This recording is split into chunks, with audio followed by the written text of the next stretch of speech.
What's up, guys? It's me, the ALE Double X Prince, here to give you my review of Thor, the first one in 2011. And you're probably wondering, why the hell is the camera like this? Well, so was the movie. So apparently, Kenneth Branagh directed this movie, and it was basically popular for having the wide shot like this, instead of clearly like this, which at one point it just got really distracting, and it really did duck off some points as far as like the movie goes, because it was just really distracting. I still remember going to the theater, and I remember I saw this with my sister, and I remember the whole time we were like this and shit. So I don't know what they were thinking with that. It was just it wasn't terrible, but it was just like super distracting. But with that said, let's get on with the review. Now, Thor is another guy who was in my top 5. Like, this guy is like the comic book character that I read probably a lot. Like a god, like the god of thunder. Is just like, this guy was like awesome. Like, yeah, like I was digging this guy. He was like my favorite person to play as in Ultimate Alliance. It was him, Wolverine, and what was the other guy? Spider-Man. Like, those three were the guys I usually used for Ultimate Alliance. But yeah, this guy was just like awesome. He was like a really good superhero, and I was really excited to see his movie. Like, at the time, again, I wasn't like, at the time the Marvel Cinematic Universe wasn't like as big as it is today. But I remember the commercials like from the studio that brought you Iron Man, so I was like, oh yeah, that reminds me the end credit scene from Iron Man 2. So I was like, oh shit, is Iron Man gonna be in this movie? No, Phil Coulson is in this movie. But more on that later. So basically, the movie starts with like Natalie Portman, Stellan Skarsgård, and Kat Dennings, studying science. And then out of nowhere, like a big thunder hits, and sure enough, Thor falls there. And then they're like, "Where did he come from?" And then we fast forward to his origin story. Him as a kid, him and his brother Loki fighting for who would be the king of Asgard. Eventually, Thor gets the throne.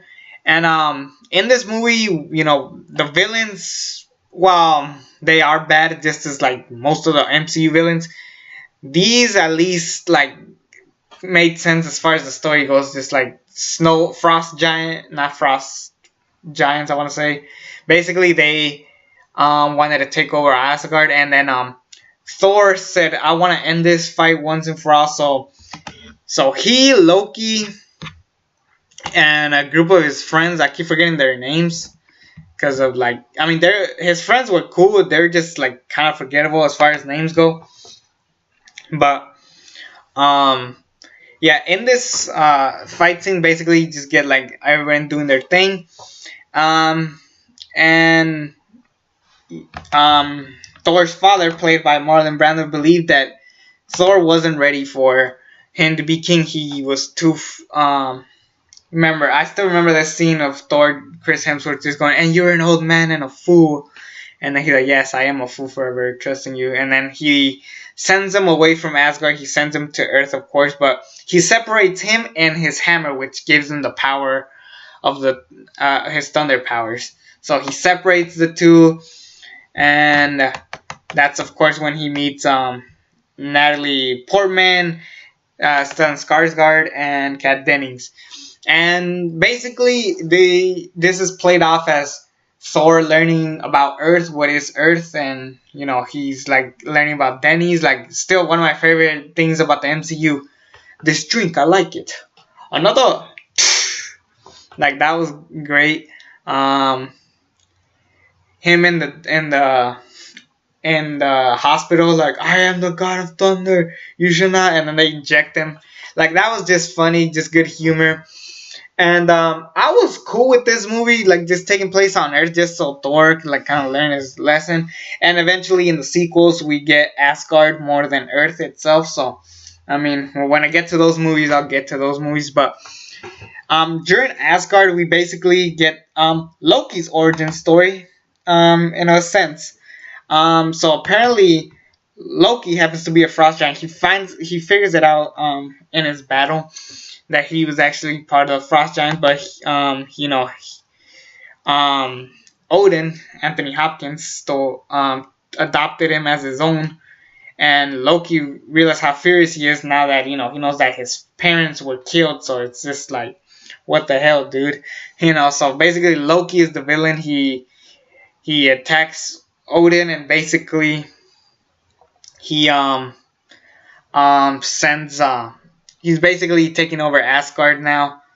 Because he believes he should be the rightful king, but all Loki was really trying to do is take over Asgard once and for all. Also, let me talk about another character, Heimdall. He's basically the key to everything. Basically, he has a sword. He brings people back and forth. And Heimdall was probably one of the most popular characters, particularly because he was played by Idris Elba of all people. So that was just great. In this movie, basically Thor finds his hammer. He tries to get it back and get his powers back, but turns out no one can lift this hammer. Fucking nobody, because Thor, of course, is not worthy. And then it's pretty funny. Everybody trying to get the hammer out. Like we had they had like a barbecue and everything. Stan Lee's cameo of "Did it work?" With the truck. It was just great. Just fun entertainment. This was a pretty fun movie. Obviously, this is an origin story, so there's like not like that much to say except other than it's basically gonna take like a similar way. Like it's gonna take different pacings, but I enjoyed this movie a lot, and this is probably me and the fanboy, but this is probably one of the better origin stories out there. His chemistry with Natalie Portman, I didn't hate it in this movie as much. It was a bit cheesy about like how Thor heads over to Asgard, he kisses her hand, and then she like hella makes out with him. It was just super freaking random. Like, really? All right, whatever.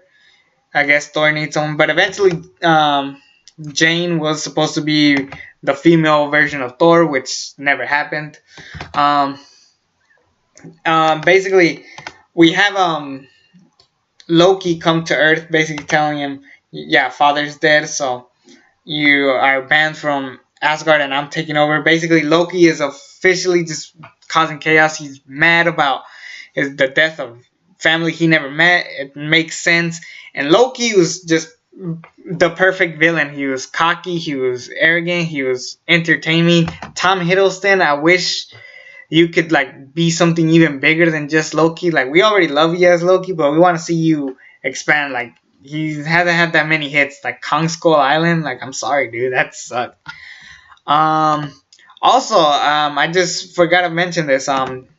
During one of the battles with so there's like this big like iron like thing. I forget the name of it. I'm not too comic nerdy, but I forgot the name of it. But basically, he has like a two-face, and then he shoots on fire. You know who I'm talking about. But I remember when they first revealed them, they showed the Infinity Stone with actually all the stones in it. So I'm guessing this probably is never gonna play out in the future movies. I bet there's just like a little Easter egg just for like super comic book nerds that like read every comic. I'm not calling anybody out. It's just basically what it is. But Thor eventually has to fight this thing on Earth because Loki's doing everything to get keep everybody away after his friends told Thor that his father is alive and Loki's caused chaos.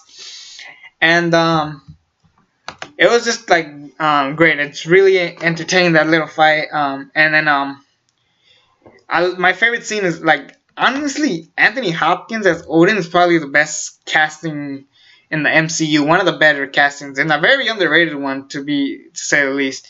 Him talking in his mind like, "Thor, I am sorry for what I did, but you are not worthy." And then that scene when the freaking hammer is flying to him is just great.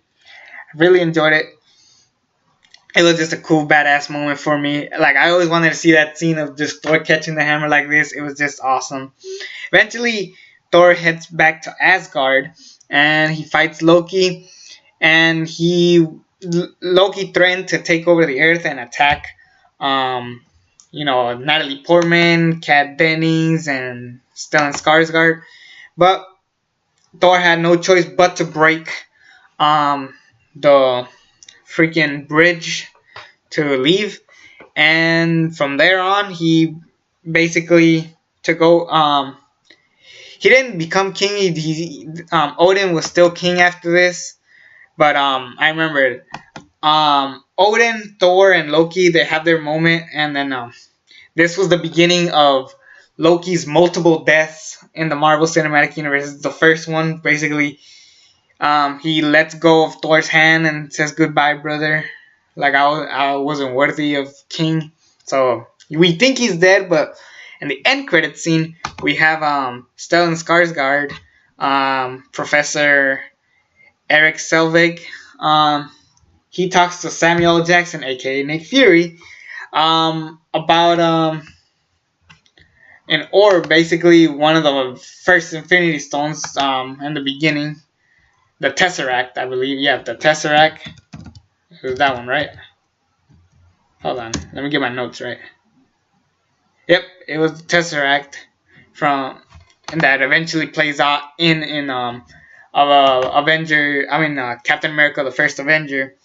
So that plays off in that movie. But the thing that always tripped me out is that Loki is basically in the mind of Selvig, and last I recall, Loki doesn't quite make it to Earth just quite yet until the portal is open. So it was kind of confusing. It was weird.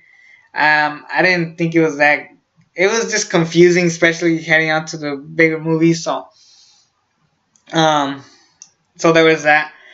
The thing that they always got me is it said Thor will return to the Avengers.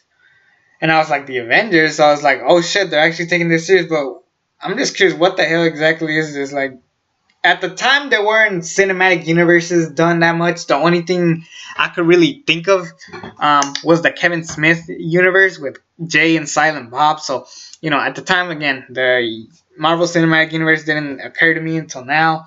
It was just a good movie. I really, really enjoyed this movie. It's probably the most underrated MCU movie. It's a fun blast.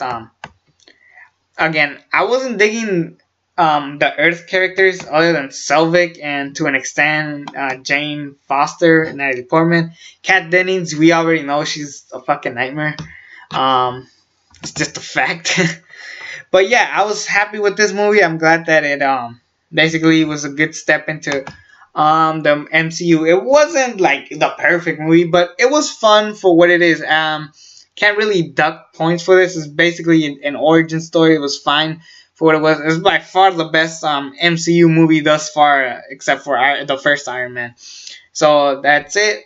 Coming up next is the first Avenger. That will be my next review. So stay tuned. It's me, the ALE XX Prince, and until then, I'm out.